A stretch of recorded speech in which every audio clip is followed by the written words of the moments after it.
लगा नहीं बेटा लगा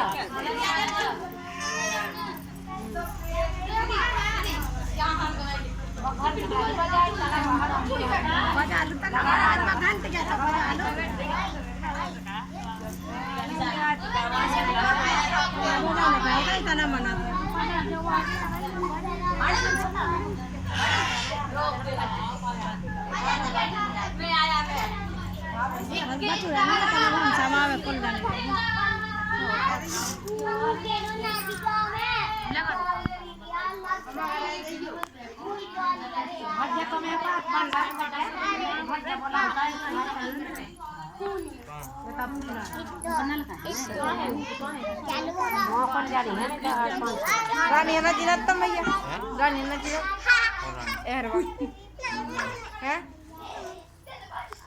ये पे का समझ ना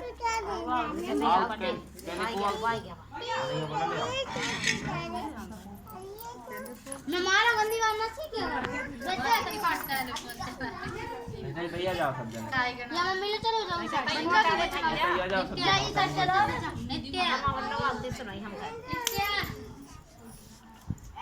कौन कैसे खड़ी कैसे लोग हल्दी चावल ले सब जने पूछे नहीं कौन तो हमें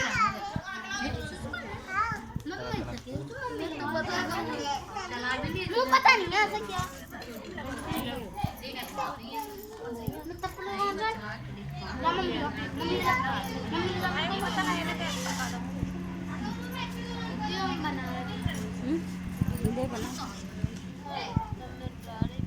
अच्छी बना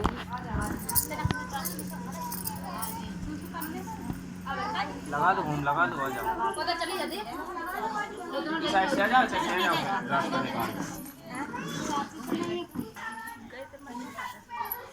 इस साइड से आ जाओ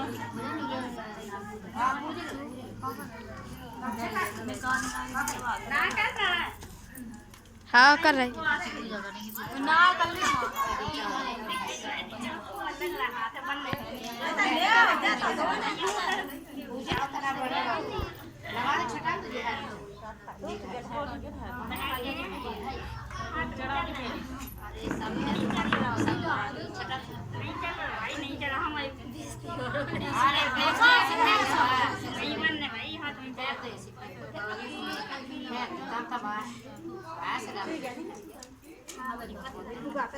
अंगूठी तो है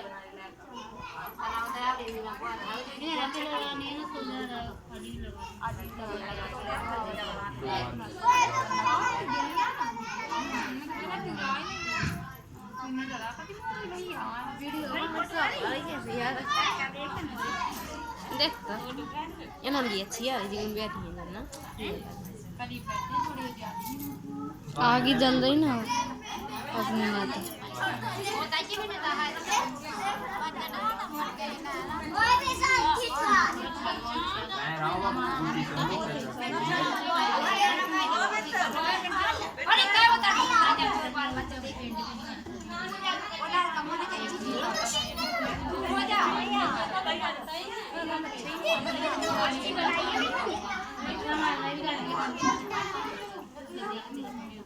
कुछ बताओ छत पे चली हटे ओए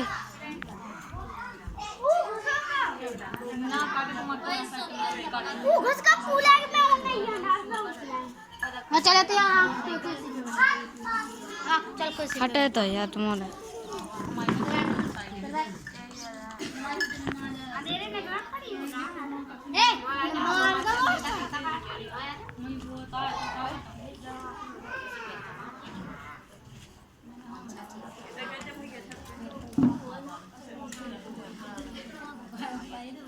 ले लो हल्दी चावल ले लो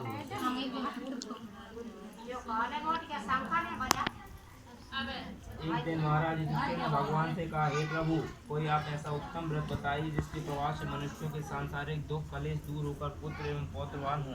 यह सुनकर भगवान बोले, हे राजन, तुमने बड़ा ही उत्तम प्रश्न किया है। तुमको एक पौराणिक इतिहास सुनाता हूँ, तो ध्यानपूर्वक सुनो।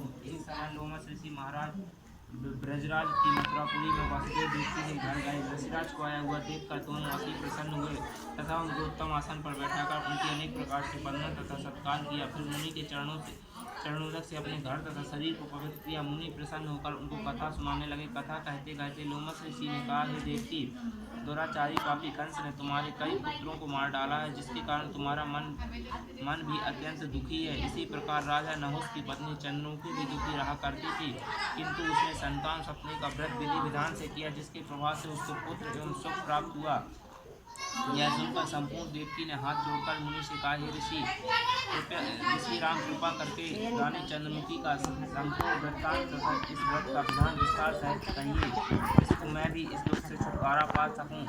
लोमश ऋषि ने कहा, हे देवकी, अयोध्या के राजा नहुष थे, उनकी पत्नी चंद्रमुखी अत्यंत सुंदरी थी। उसी नगर में एक विष्णुगुप्त नामक ब्राह्मण रहता था। उसकी स्त्री का नाम भद्रमुखी था, वह भी अत्यंत सुंदरी थी। रानी और ब्राह्मणी में अत्यंत प्रेम था। एक दिन दोनों सरयू नदी में स्नान करने गईं। वहां पर उन्होंने देखा कि अन्य बहुत सी स्त्रियां सरयू नदी में स्नान करते निर्मल वस्त्र पहनकर एक मंडप में शंकर एवं पार्वती जी की मूर्ति स्थापित करके उनकी पूजा कर रही हैं। रानी और ब्राह्मणी ने यह देखकर उन स्त्रियों से पूछा कि बहनों, तुम यह किस देवता का और यह व्रत क्यों कर रही हो?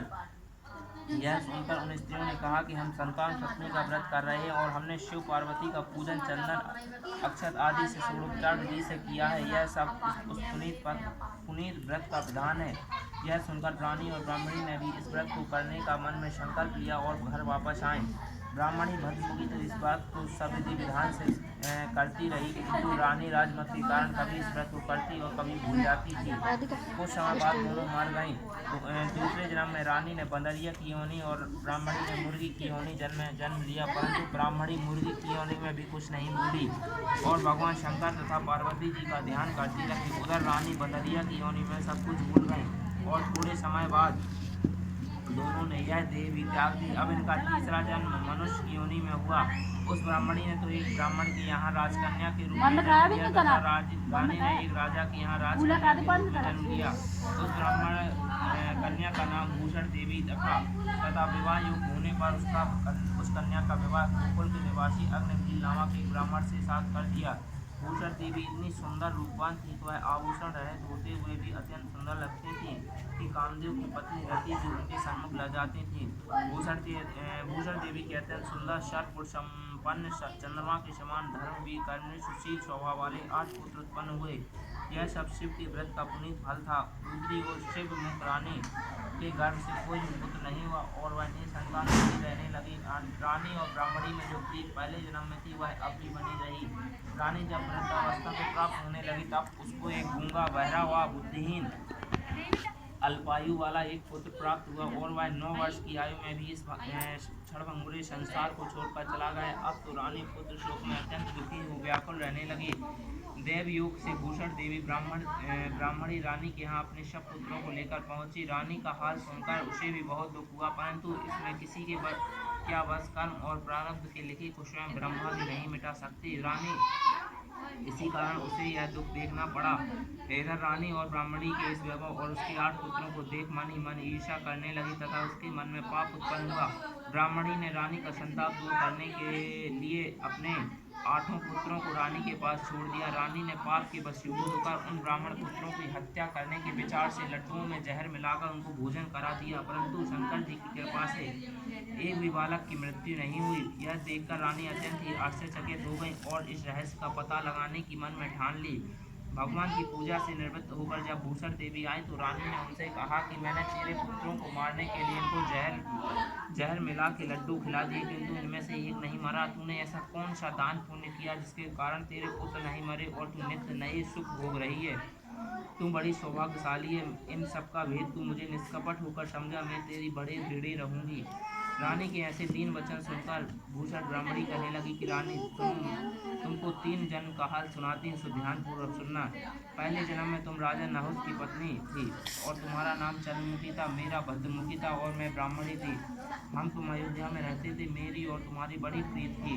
एक दिन हम दोनों सरयू नदी में स्नान करने गए और वहाँ स्त्रियों को संतान पत्नी का व्रत शिव जी का पूजन अर्चना करते देखकर हमने और तुमने इस उत्तम व्रत को करने के मन में प्रतिज्ञा की थी। तुम तो राजमत के कारण सब भूल गई और झूठ लगने का दोष लगा है, जिससे तुम आज भी भोग रही हो। मैंने उस व्रत को आचार विचार एवं नियम पूर्वक सदैव किया और आज भी करती हूँ। दूसरे जन्म में तुमने बदरिया का जन्म लिया और मुझे मुर्गी की योनि मेरी भगवान शंकर की कृपा से इस व्रत के प्रभाव से भगवान को मैं इस जन्म में भी नहीं भूली और निरंतर उस व्रत को नियम पूर्वक करती रही। तुम अपने उस संकल्प का इस जन्म में भी भूल गए, तो मैंने समझती हूँ कि तुम्हारे ऊपर जो भारी संकट है उसका एकमात्र कारण यही है और दूसरा नहीं हो सकता। इसलिए कहती हूँ कि आप इस संतान पत्नी का व्रत को करिए, जिससे तुम्हारा यह संकट दूर हो जावे। लोमस ऋषि ने कहा कि देवी भूषण ब्राह्मणी के मुख से अपने पूर्व जन्म की कथा तथा व्रत संकल्प इत्यादि सुनकर रानी को पुरानी बातें याद आ गईं और वह पश्चाताप करके रोने लगी तथा रानी भूषण ब्राह्मणी के चरणों में पकड़कर क्षमा याचना करने लगी और भगवान शंकर की पार्वती की अपार महिमा के गीत गाने लगे। उस दिन से रानी ने नियम पूर्वक संतान सप्तमी का व्रत किया, जिसके प्रभाव से रानी को संतान सुख भी मिला तथा समस्त सुखों को भोगकर रानी शिवलोक हो गई। भगवान शंकर के व्रत का ऐसा प्रभाव कि पथभ्रष्ट व्यक्ति भी अपने पथ पर अग्रसर हो जाता है, अंत में ऐश्वर्य भोगकर मोक्ष पाता है। लोमस ऋषि ने फिर कहा कि हे देवकी, इसलिए मैं तुमसे कहता हूँ कि तुम भी इस व्रत को करने का दृढ़ संकल्प अपने मन में करो, तुमको भी संतान सुख प्राप्त होगी। इतनी कथा सुन देवकी हाथ जोड़कर लोमस ऋषि से पूछने लगी, हे ऋषिराज, मैं इस पुनीत व्रत को अवश्य करूंगी, किंतु आप इस कल्याणकारी एवं संतान सुख देने वाले व्रत का विधान, नियम, विधि आदि विस्तार से कहिए। यह सुनकर ऋषि बोले, हे देव कि ये पुनीत फल भादो मास की शुक्ल पक्ष की सप्तमी के दिन किया जाता है। उस दिन ब्रह्म मुहूर्त में उठकर किसी नदी, कुएं अथवा तालाब के पवित्र जल में स्नान करके निर्मल वस्त्र धारण करना चाहिए। फिर शंकर भगवान तथा पार्वती जी की मूर्ति की स्थापना करनी चाहिए। इन प्रतिमाओं के सन्मुख सोने चांदी के तारों का तथा रेशम का एक गड़ा बनावे, उस गड़े में 7 गांठें लगानी चाहिए। इस गड़े की धूप दीप अष्टगंध से पूजा करनी चाहिए और फिर अपने हाथ में बांधे तथा भगवान शंकर से अपनी कामना सफल होने की शुद्ध भाव से प्रार्थना करें। तदंतर 7 कुआ बनाकर भगवान को भोग लगावें और 7 कुआ एवं यथाशक्ति सोने अथवा चांदी की अंगूठी बनाकर इन सबको एक तांबे के पात्र में रखकर उनका षोडोपचार विधि से पूजन करके किसी सदाचारी धर्मनिष्ठ कर्मनिष्ठ ब्राह्मण को दान में देवें। उसके पश्चात 7 कुआ स्वयं भी ग्रहण करें। इस तरह इस व्रत का पारण करना चाहिए। प्रति मास की शुक्ल पक्ष सप्तमी के दिन इस व्रत को करना चाहिए। हे देव की इस व्रत को इस प्रकार नियम पूर्वक करने से समस्त पापों का नाश होता है और भाग्यशाली संतान उत्पन्न होती है तथा अंत में शिवलोक को प्राप्त होती है। हे देव की मैंने तुमको संतान सप्तमी का व्रत संपूर्ण विधान विस्तार सहित वर्णन कर दिया है। अब तुम नियम पूर्वक इसको करो, जिससे तुमको उत्तम संतान प्राप्ति होगी। इतनी कथा कहकर भगवान आनंदकांत श्री कृष्ण ने धर्मावतार युधिष्ठिर से कहा कि लोमस ऋषि इस प्रकार हमारी माता जी को शिक्षा देकर चले गए। ऋषि के कथानुसार हमारी माता देवकी ने इस व्रत को नियम पूर्वक किया, जिसके फल से हम उत्पन्न हुए। यह व्रत विशेष रूप से स्त्रियों का तो कल्याणकारी है ही, परंतु पुरुषों को भी समान रूप से कल्याणदायक है। संतान सुख देने वाला, पापों का नाश करने वाला यह उत्तम व्रत है, जिसे स्वयं भी करें तथा दूसरों को करावें। नियम पूर्वक जो इस व्रत को करता है, भगवान शंकर एवं पार्वती जी की सच्चे मन से आराधना करता है, वह निश्चय ही अमर यश पाकर अंत में शिवलोक को प्राप्त होता है। बोले शंकर भगवान